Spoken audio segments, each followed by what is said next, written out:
Good morning, everybody. Thank you both for responding. I appreciate that. That was wonderful. My name is Bob, and it's a real honor to be here today. Thank you, Sarah and Greg, for letting me be up here today. So I just want to talk a little about the importance and the power of listening for humanism. So to me, humanism is about caring for humanity.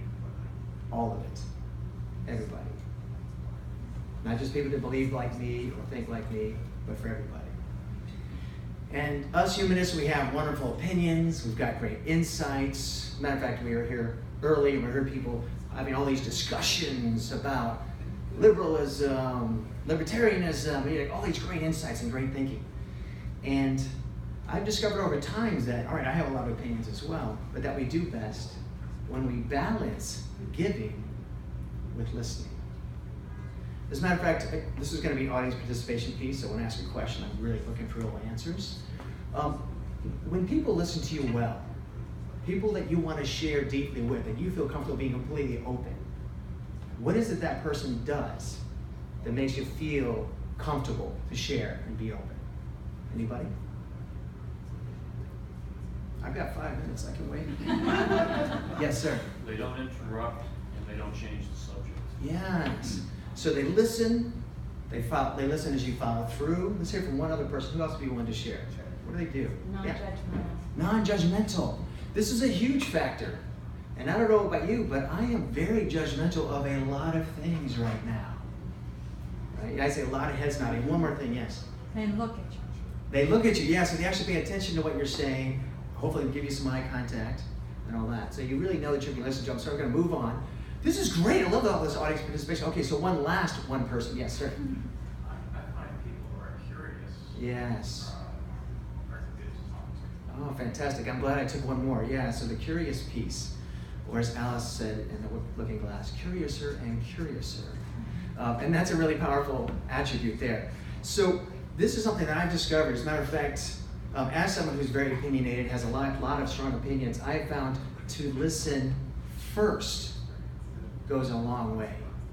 To be curious, to look them in the eye and listen to them, to not interrupt, to not judge them, to really understand, and really to seek to understand. First of all, here's something that's really I struggled with at the beginning, was focusing, listening to understand what wisdom that they have. Even if my preconception was that they didn't have any. But to walk in with an assumption that they do and look for that. Listen for the beauty. I've had a lot of conversations with people who support various different candidates, one of which I will not name today because it will inflame anger and rage. But one of the things that I find is that if I can approach them with that attitude, if I want to understand, and I want to find something that I can understand, that I can have compassion for, doesn't mean I agree with any of their opinions or how to do it, but I can have some compassion for this person. Something changes in that conversation. And I've discovered that when I can listen in that way, then in a respectful, non-judgmental way, share some of my thoughts in a dialogue. Now, I'm very lucky because several years ago, I stumbled into doing improvisational comedy. And I know that seems like a joke in itself, but I really did. It was an amazing thing because I realized it was finally something I could do for fun, and people would pay me to do it. And I was like, this is just crazy. But the amazing thing is, as much fun as it was for me, is that it changed my life. So as a concept, who here's seen improv comedy? Like, yeah, exactly.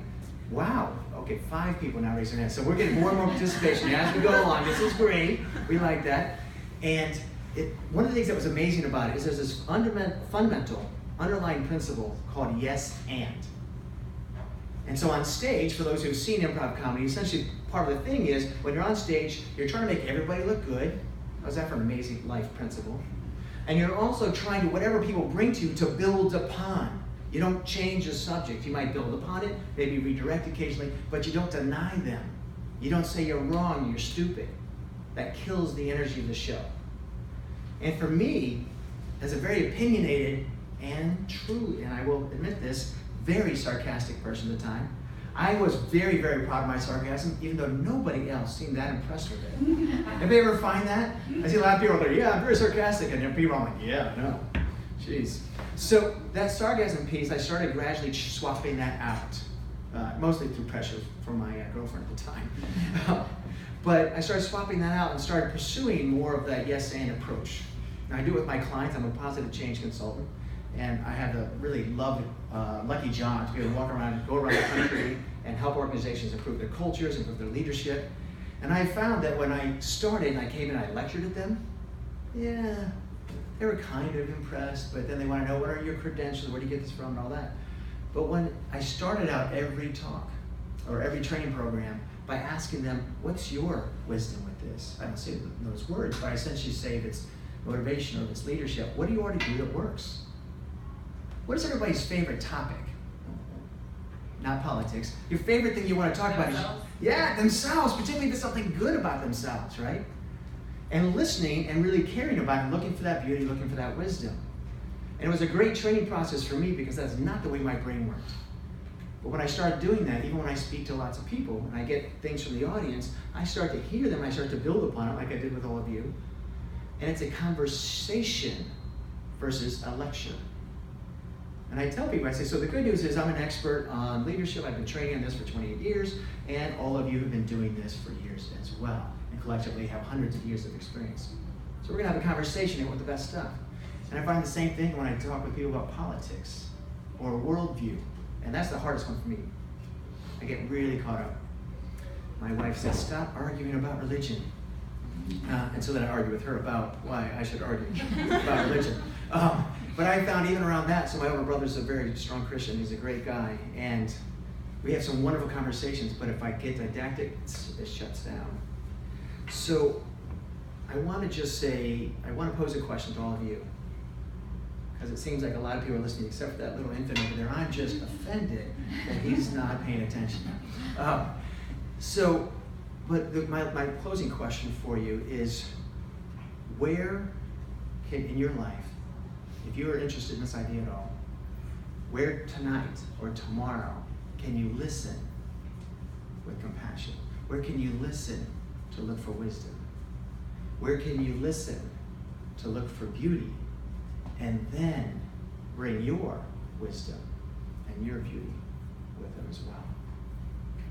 Thank you.